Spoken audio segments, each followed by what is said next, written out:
7, 8, gotta stay up late, 9, 10, never sleep, I'm so scared. A Nightmare on Elm Street, legendary movie series, not so legendary computer game.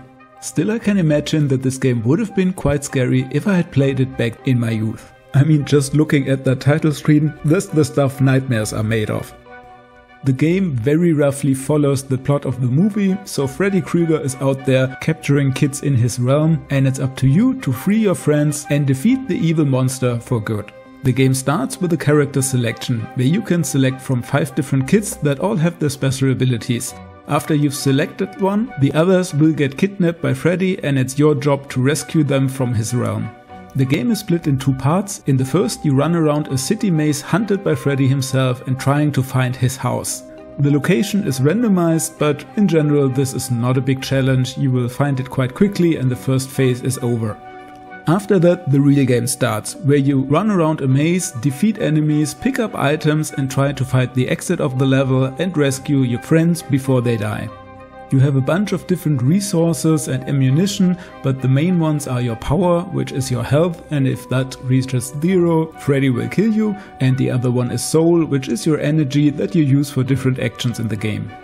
The game pretends to be a bit more deep and complex with all the different items you can pick up, but generally it's rather straightforward, killing enemies, using levers and find the exit to the next level.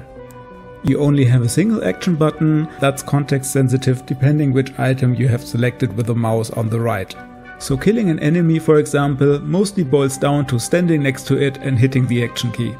That said, it's really nice how easy it is to get into the game, because many games of that time were rather obscure and you had to read a manual to even understand what you have to do, but this one you can figure out on your own.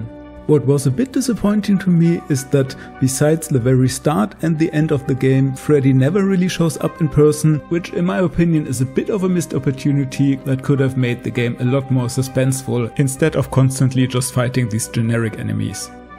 The game had also been released for the C64, which is basically the same game but with worse graphics, and there has also been a Nintendo version, but that's a completely different game and a side-scroller. And yes, if you've wondered, that Westwood on the title screen is the same Westwood that later became Westwood Studios and released the Command & Conquer games, for example. I hope you had some spooky fun and see you in the next episode.